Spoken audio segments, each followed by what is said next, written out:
we're going to have a fireside chat with the two leaders of DIU and INDUS-X, the people who basically make this whole INDUS-X program work for both governments. That's Doug Beck and Joint Secretary Amit Satija. They're going to start right after I run down a quick list of the things that are actually coming out of this first year of INDUS-X. So we're going to watch a little video on this at the end of this, and we might have a little surprise for them to do something ceremonial at the end of this too. But the INDUS-Works Testing Consortium has been launched at the last summit. INDUS-Works, the idea of a consortium of industry, academia, and nonprofit organizations across the United States and India was announced. This is allowing the sharing of testing ranges and facilities, and it already has its first partnerships up and running. That is an Indian startup, Astrom Technologies, another IDEX winner, and the Bush Combat Development Complex at Texas A&M, who are partnering to do joint testing through INDUS-Works. Both DIU and IDEX are going to launch dedicated websites for INDUS-X, which will make sure that there's a single point to know everything that's going on in the INDUS-X program for both governments, and a way to communicate through an online portal with the governments. The release of, and this has actually already happened online, the INDUS-X Impact Report, which was written by myself and Samir Lalwani from USIP. That happened today. It is out online on the USIP website. We will be sending a link around, but it celebrates 1 year of INDUS-X, and it highlights the impact that we've been able to discern, including dramatic increases in partnerships and investment in this sector since the announcement of ISET and INDUS-X, for which we have some empirical data for the first time, which is really exciting. So with that, I'm going to join Doug and Amit and Joe on the stage, and we're going to have a quick chat. I'll have the honor of introducing Doug Beck. He's Director of the Defense Innovation Unit. Pretty busy guy. He actually was on a call this morning with our Secretary of Defense, Lloyd Austin. A few hours later, on a call with our Deputy Secretary of Defense, Kath Hicks. In between, I was here. And in between, he was here. Busy guy. So Doug, thanks for coming back. Thanks for joining us. Doug's done a lot of things. Veteran, Navy captain, still in the reserves, multiple combat tours. Reported directly to Tim Cook for over 13 years at Apple. Didn't need to go back into government. He could have enjoyed his early retirement. But I was actually on the call when he was being pseudo-interviewed for this job, if you recall that, Doug. But thankfully he's back on the home team doing amazing work for us as our Defense Innovation Unit Director. But Doug, thanks for joining us here today. And Vikram, over to you to introduce our other guests. Well, I'm delighted to be joined by Joint Secretary Amit Satija, who has recently taken up the helm. How long? Around a month back, you can say. About a month ago as Joint Secretary of Defense Industry Promotion in India. This is a critical part of the Indian ministry that basically does the development of industry for defense and national security purposes through the Ministry of Defense in India. Joint Secretary Satija has had a distinguished career in national service in India. He has served actually in pretty much every part of the defense enterprise and across the country in different regions. So he brings a wealth of experience in defense, and we're really looking forward to having him as the new partner and counterpart and partner to Doug in running all things related to INDUS-X, as he will be overseeing IDEX. And thank you both for joining us. Thank you. So we'll give both Doug and Joint Secretary Satija a chance to provide some opening comments. But Doug, why don't you kick us off? Sure. First of all, thanks, Joe, and thanks to really everyone for being here. Thanks to all of our hosts, and especially thanks to Amit Satija, Mr. Joint Secretary. Thank you for being here, and thank you for the fantastic partnership from our Indian partners. We'll talk about a little bit more. You know, we've got a lot to talk about. This INDUS-X partnership has just barely turned one, a little bit slightly more than that. In fact, my very, very first international meeting of any kind after joining DIU as director a little over a year ago, about 15 months ago, was actually INDUS-X in Washington. There's a reason for that, which we'll talk about, I'm sure, today. And that reason really is that this partnership is something that, frankly, should have happened at this level a long time ago, but is even more critical today. It rests on a shared strategic imperative among the world's largest democracy and the United States to secure a free and open Indo-Pacific and a free and open international system, which is something upon which both of our nations and all the rest of our partners rely. It rests on shared operational imperatives to support that strategic imperative, but it also rests on a shared both recognition that technology can help solve those problems and shared tech sectors, which those of us who've grown up in the tech sector here couldn't know more viscerally, right? Our tech sectors are deeply intertwined in so many ways. And that incredibly capable and complementary and vibrant interlinked tech sector between India and the United States is something that we really can build on. It also is driven by shared values and a shared sense of urgency to get after this. And that's really, I think, the thing that has most changed over the last 12 months or so, is that sense of shared urgency. Now, doing this well together provides real capability now for warfighters in both countries. It also provides opportunities for our companies, both within our own countries, in one another's countries, and also with third-party countries, which both of us can help to make introductions to make happen. It delivers impact, therefore, now, as well as helping to build new muscle that will deepen our relationship and help to lead to all kinds of other forms of collaboration in our defense space and beyond. And in doing that, it also helps to deter our adversaries who hate us being such great partners for one another. So I'm just thrilled to be up here. I'm really excited about how far we've come in just a year, and couldn't ask for better partners in doing that. Thanks for giving a broad spectrum, what we are facing, what mutual area of interest we have, and the kind of challenges we are facing here. A couple of points which I would like to add, which has changed in the last few years due to ongoing wars in different parts of the world. Not just territorial challenges what we were facing from across the globe, and the terrorism which both of us, both the countries have faced in the past also.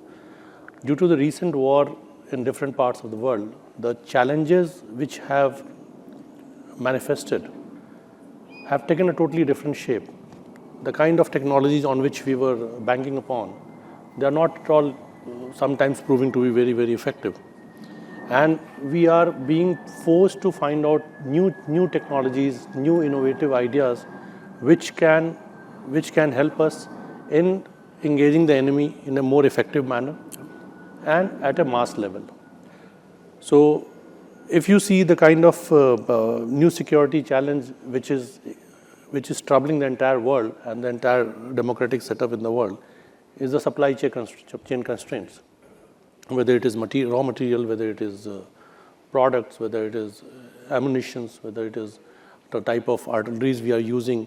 So all these call for more engagements, all these call for better connectivity in terms of mass production of small-scale weapons, small-scale solutions, which can be easily deployable, which can be easily transportable, and which are easily replicatable in a short span of time. So one advantage which a country like India has is a workforce or a industrial base which is very much capable of producing a huge amount of quantity of anything which can be commercially developed, which can be mass produced. So where there we need to leverage our engagements, leverage our relationship, and not just small innovation. We have to think from that perspective, the kind of innovations which our partners are going to develop today. When we scale it up, can we take it to the mass scale production to a large extent? Not only US, but India becomes a technology or service provider to the entire globe with the countries which have shared values with each other. So this is one of the area which I would like to highlight here, and especially in the deep tech innovation, more partnership and more permanent kind of relationship which we need, which a platform like IDEX, what my friend has just said, has recently started just 15 months back, but we need to work on it, and we have to move faster since we have started a little late, so we have to move faster to catch the ground. Let's kick off learn a little bit more about you, Doug. I mentioned in your introduction that you spent 13 years at Apple, which is a pretty senior level, again, working right with Tim Cook. Why'd you jump ship and come to DIU? I mean, it probably wasn't the salary, it probably wasn't the economy class airline tickets that you're riding these days. What was it? Well, it definitely wasn't the airlines. Seat 27B and I are very close friends. I really come at this from three lenses. You mentioned that I spent about 13 years at Apple, but I've spent about 27 years in uniform, as a naval officer, and a lot of joint experience. A lot of it in Indo-PACOM, and a bit of time kind of at the intersection of those things. And I actually had a chance to be there with a few of my good friends who I see around here at sort of the birth of then DIU-X, right? And Secretary Ash Carter, when he stood DIU-X up back in the idea was in 2014, really got going in 2015, was truly prescient in seeing the imperative that we've been talking about. Seeing that there was no way for us to meet, here in the United States at least, for us to meet our strategic imperative without fully leveraging the capability of the commercial tech sector. That Silicon Valley was literally born out of that collaboration between government, the private sector, and academia in support of national security, first during the Second World War and then during the Cold War. But we had largely lost that connection in those early 2000 teens, and that we needed to solve that because in 11 of the 14 areas that we look at as a Department of Defense in the U.S., so areas like AI, autonomy, space, biotech, et cetera, that are critical technologies for the warfighter. In 11 of those 14 technologies, they move more quickly, driven by the relentless demands of billions of consumers around the world and the enterprises that serve them, than they frankly probably ever are going to solely for these bespoke needs that we have in defense. And so therefore, we need to simultaneously drive that unique technology capability for defense, for national security needs, the kind of work that ultimately started things like GPS and many of the things that are inside your smartphone today. But at the same time, we've got to harness that capability from the outside. And DIU was really built in order to do that. Now, back to your question, and you'll remember this from some of the calls that we were on, I felt very strongly that that opportunity and that requirement was getting more and more urgent, not less urgent, based on the strategic imperatives that we face. That challenge was not moving to the right. If anything, it was moving to the left. And that we needed to find a way to get after it more quickly. And, frankly, if there is an opportunity to make a 1% difference to 1% of the chance of us ending up drifting into a major conflict that should be avoided, or even worse, to lose that conflict if forced to fight it, then how would I not come and do this? Well, thanks for that decision, Doug. Well, that actually, what you struck on there, Doug, touches back to something the Joint Secretary and I were talking about earlier, which is the kinds of capabilities that are so critical and that were always sort of ancillary thoughts to things that were part of big systems, but now are kind of primary keys to especially winning asymmetric in asymmetric challenges that we face in the hybrid warfare that both of our countries are facing in multiple theaters. And Joint Secretary, you mentioned to me earlier that you've served all over the country in defense, and so you've really seen those challenges up close. So I was just wondering if you could also reflect on your journey and on how you've seen the needs changing and what the Indian warfighter really needs to have in order to both deter, hopefully, and if necessary, prevail in conflict. No, just a minor correction. I served throughout the country, being in Indian Administrative Service, but not in defense domain. We serve in different domains, starting from our career. Prior to joining IAS, I was in private sector for 2 years, and I did MBA. After that, I worked for 2 years, and then I came this side. So I pretty well aware of what goes in the private sector, and then after coming to the government, we learn from the past experiences now.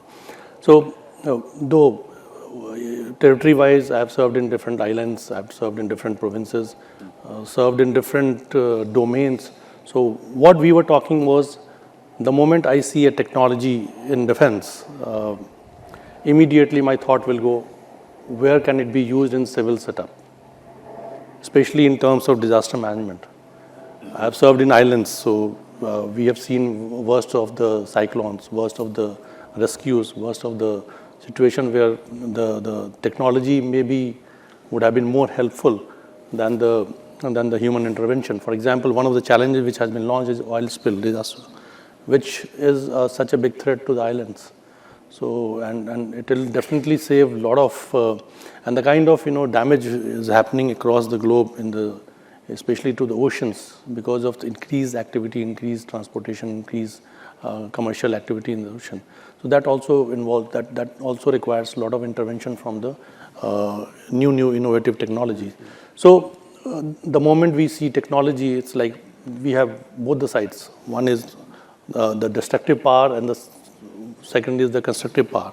So I always urge the startups to always think from I had conversation with many of them. So we have to always leverage both the sides, and so that we can utilize in different sectors. In fact, I was talking to one of the companies, I was finding that the innovation can be used in health also, health sector. So we had a good conversation about the idea which he wants to do for the defense. But we said, let's have cross connection across so that the entire population benefits from this thing. One of our portfolios at DIU is focused on exactly that intersection. Yeah. So that's all. All right. So Doug, we share a mentor in Ash Carter. I know you got to know him well. He was actually my academic advisor way back in grad school. And I was here in Silicon Valley when he established the Defense Innovation Unit Experimental. And I experienced some of its understandable growing pains. Progressed. I see Raj Shah in the background. He kind of came on board with DIX 2.0. I think I saw Raj. Then you came on board. It's just been about a year now. 15 months. Just over a year. And you've continued on the trajectory and done quite a bit in your time on the ground. But what's different about DIU now than when you came on board just over a year ago? Yeah, so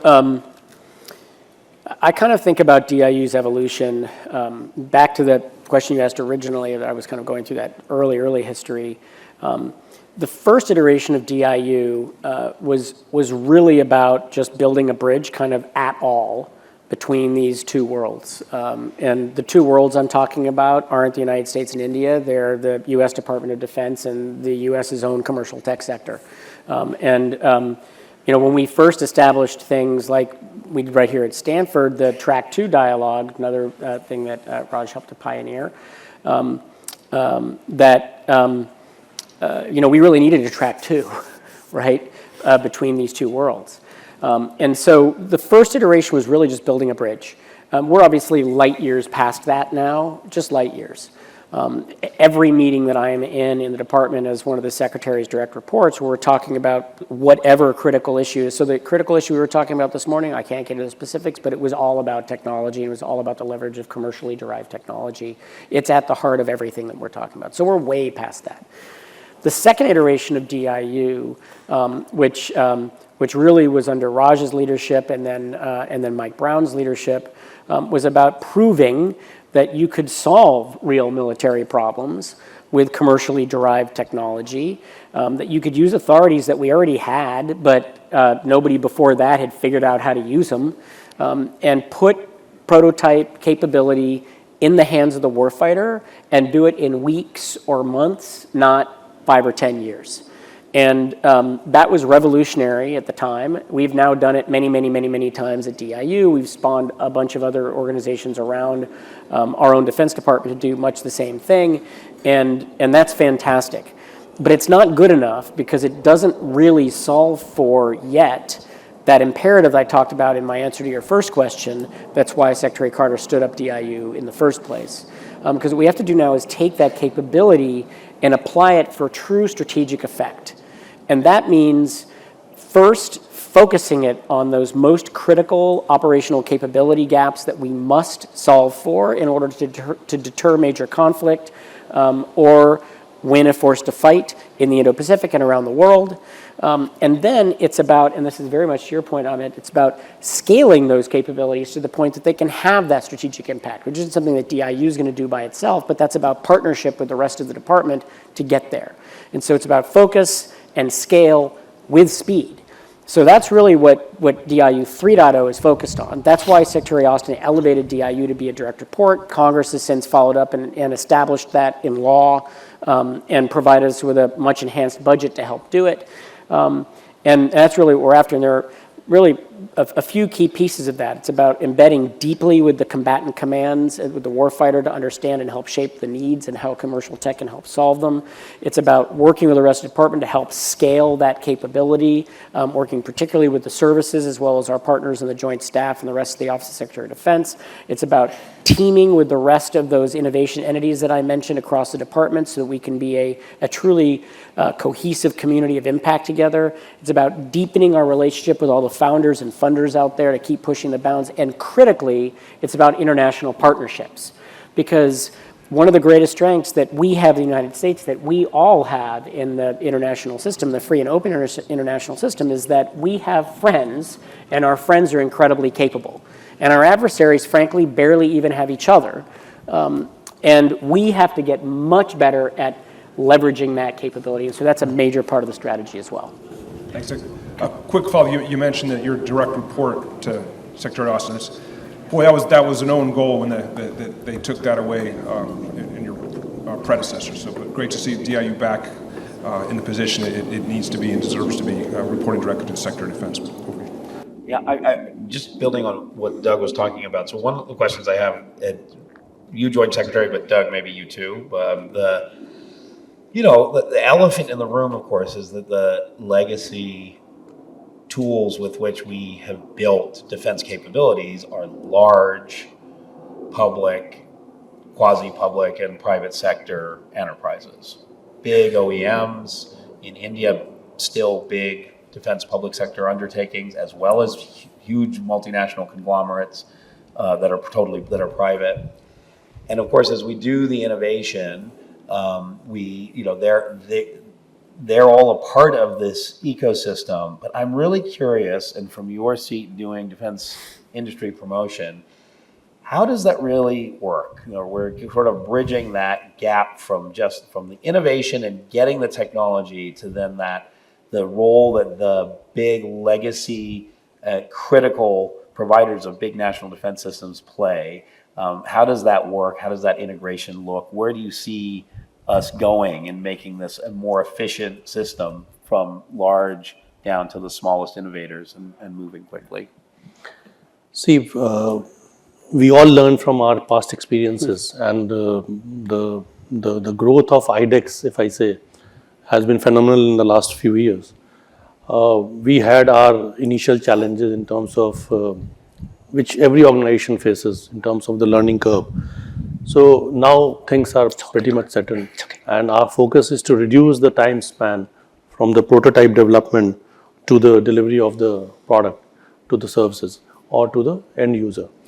Now, one model which has been created, which is working very well, and since it has been working very nicely or successfully, that's why we see the amount which was being proposed to the innovators from starting from few $100,000, it has been increased to up to $3 million in India. So that shows the kind of confidence the government has with this kind of, this kind of scheme which has been started by the government. Now, it has brought big enterprises, public sector utilities, public sector undertakings, then academia, researchers, innovators, everyone together. They all are working with a common goal, how to create a better world. Now, if we have to just replicate it in all these spheres, whether it is public sector undertakings or they are the big private sector enterprises, you don't have to reinvent the wheel. Just follow it. Follow the same model. Maybe you can tweak it according to your need. You can launch your challenges. You can fund it. You can have your own requirement. You can have your own collaborations. And then do more and more investment in terms of R&D. Do more and more investment in terms of, spend more and more time in knowledge sharing, partnerships, and have some more faith in the budding entrepreneurs, budding innovators. So that's the model which has already proven to be successful and which has to be built upon, rather than trying to find out some new different concept which again will have 5-7 years of learning process. So that's what I feel can be used. So definitely the momentum idea, capturing it and building. Doug, also just any reflections on big history legacy players and the innovators and how we see that going? The intersection between I personally think that one of the most, and so we at DIU work predominantly with the brand new innovative companies. Probably about 80% is with non-traditionals, but about 15 to 20% is with the most innovative parts of our more traditional players.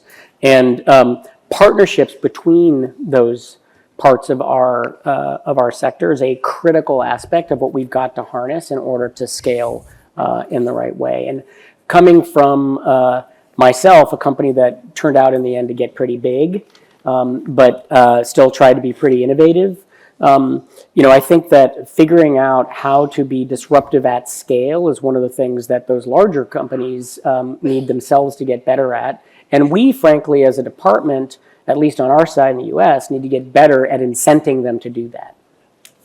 So. Given you two are here, I'd like to talk a little bit about DIU and IDEX relationship. I had the chance to attend the 2+2 in Delhi in 2018. I mentioned an earlier panel with then Secretary Mattis and Secretary Pompeo and their counterparts. And a highlight for me was when Minister Nirmala Sitaraman was waiving the DIU IDEX Memorandum of Intent. And it was just a great moment. As we know, it's really hard to get things signed between the U.S. and India, and this was a great example of progress. But I recall there was a huge thirst to have this kind of collaboration at the IDEX level and the DIU-X level at the time. And I know Dr. Ajay Kumar, I don't know if he's still here, was Defense Secretary then, and just was a huge part of the enthusiasm on the Indian side. I know Doug, remember when you met Sanjay Jaju in Delhi when we were traveling there last year, when he was pushing in charge of IDEX. But a lot of thirst at the IDEX DIU level for this collaboration. But why is it important? I mean, what can DIU and IDEX do together that makes this collaboration and partnership so important and significant? Yeah, actually, before I even answer that, I do just want to recognize, Joe is an extremely humble guy. But he is himself I see him as a true hero of this partnership. And the extent to which he worked tirelessly when he was in the department and ever since, including as a helper and advisor to me and my team, has been enormously important. I think it's actually pretty simple, right? IDEX and DIU are the innovation arms of two of the most powerful militaries in the world and the innovation arms of the of two of the most critical democracies in the world, with all those shareds that I talked about in my opening remarks. It is absolutely both imperative and natural that our two countries should be partners. It is, and much deeper partners than we are today. And that is already starting, and there's momentum. And it is entirely imperative and natural that defense should help to lead that relationship. And it is entirely imperative and natural that defense tech should help to lead that. And so it's entirely imperative and natural that we, between IDEX and DIU, need to get after it together. That's why it's so important. And I think I saw Vivek Vamani out there somewhere. He was standing, I think, over there a second ago. But I don't know where he is. There he is. Hi. He's there.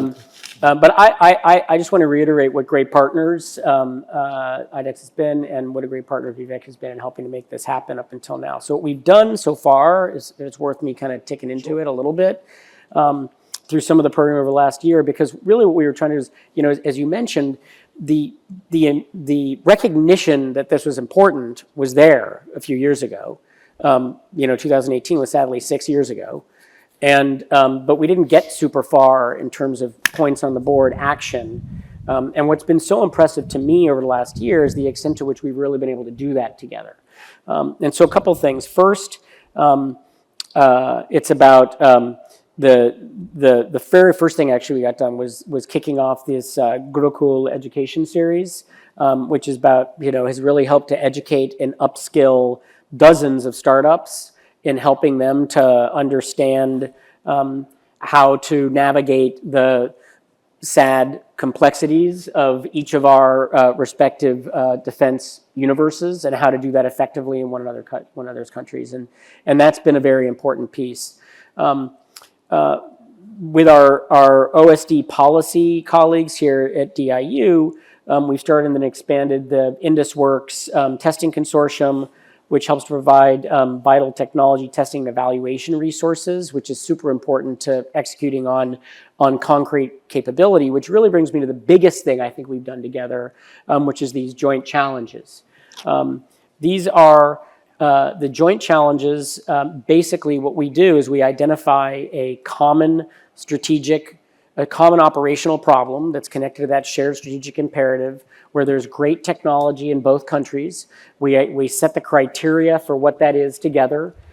We put it out there together. We announce it together. We cross-pollinate the judging and selection. And then the winners in each place then lead into each of our respective systems for award and prize and then ultimately contracting and all the other places that it can lead to, in order to maximize our ability to go quickly on things that matter together, but minimize the extent to which there's got to be a lot of bureaucracy in sorting through how do you kind of harmonize the complexities of the defense procurement systems, which it's hard in each country to harmonize them in one country, much less both of them simultaneously.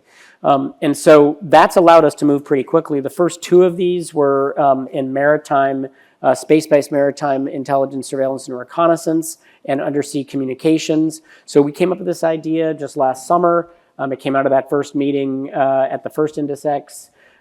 We agreed what we were going to do by the end of the summer. We were rolling on it by the fall, and we were making awards already by February. There were, that's about points on the board, and it's also about building new muscle, which is critical. And we are now talking about what comes after that, which I think maybe I'll leave that little teaser out there. But it's about real impact, right? This is impact that matters. Plus, it's real opportunity for these companies in both countries. Joint Secretary Satija, any additional thoughts on the importance of the DIU-IDEX relationship? He has already, mentioned about the things which we've already done, like 2 challenges we've already launched. We are expecting more. See, we have to focus on in increasing the number, what Vivek mentioned in his panel discussion also, the numbers have to speak for them, because you don't have to explain, what you're doing. So as of now, only 2 or 3, we have to increase the number one. There are so many fields in which we have agreed to coordinate, collaborate. So we should have, as many challenges as possible from both the sides, number one. Number two, once we have saturated these fields, then only we can go in the different other areas of cooperation. For example, cybersecurity, that is right now it's not there. So we have to move to that. But unless until we have saturated this, it doesn't make any sense to move forward. Next area of concern would be, or not concern, an opportunity would be interoperability in terms of testing and standards. So it becomes very easier for both the companies to talk to each other. Next, the product users. If something is being used here or in Indian Army, how it can be, easily procured by the respective forces or the government. Secondly, what Dhaga said, ease of procurement. We have reduced the time to a large extent for the innovators under IDEX, but we have to further work on it. We all understand that these are quite complex procurements, so it takes little time than the normal procurements. But how can we further compress it? That is also a mutual point in which both of us have to work. More knowledge sharing through various platforms like Gurukul. I don't know, many of you would not be familiar with this. Gurukul used to be like this only in the past in India, where in the open, the teachers used to teach under the tree or under it's like open learning platform.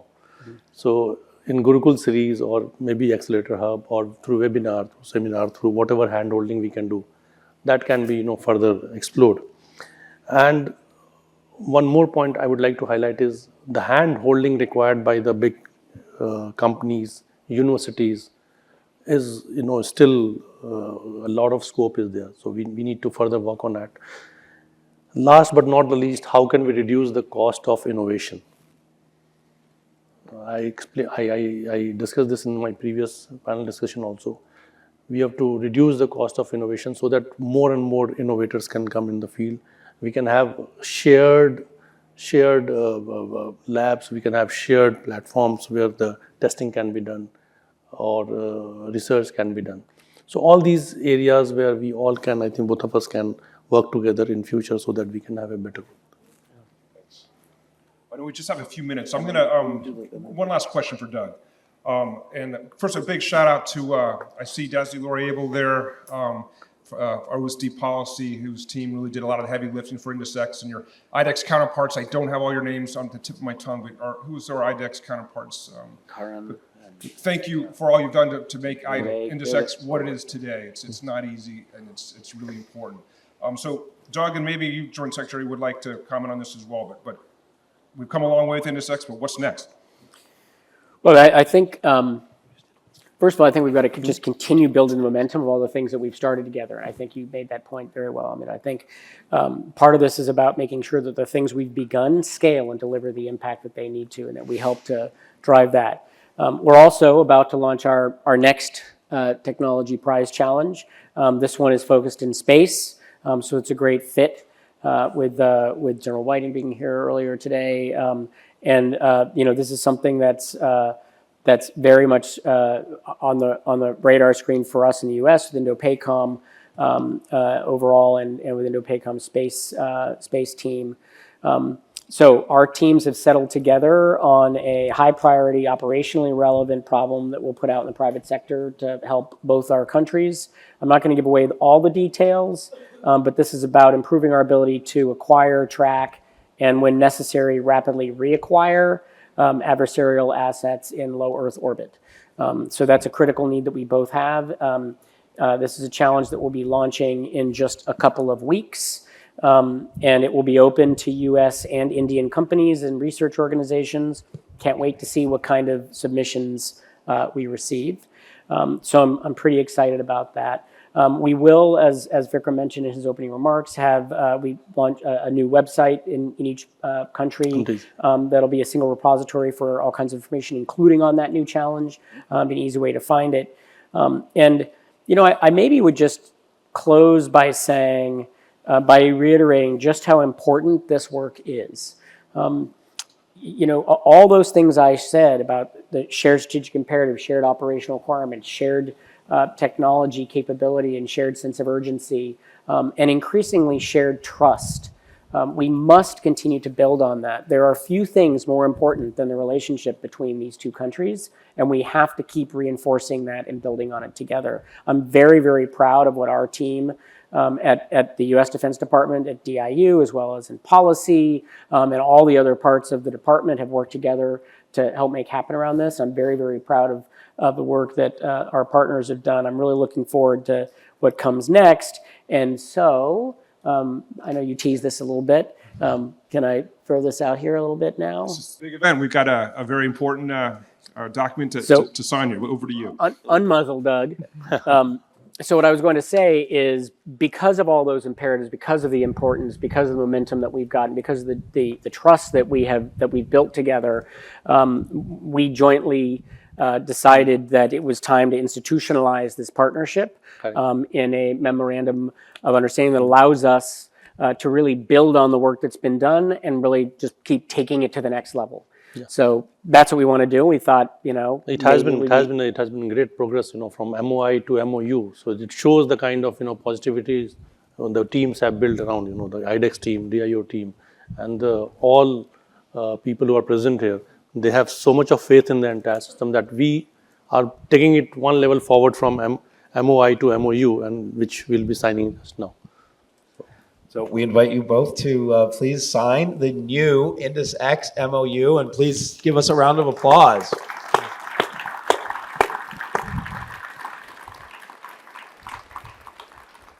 Make sure we're going to hold it together. Yeah. One more round of applause.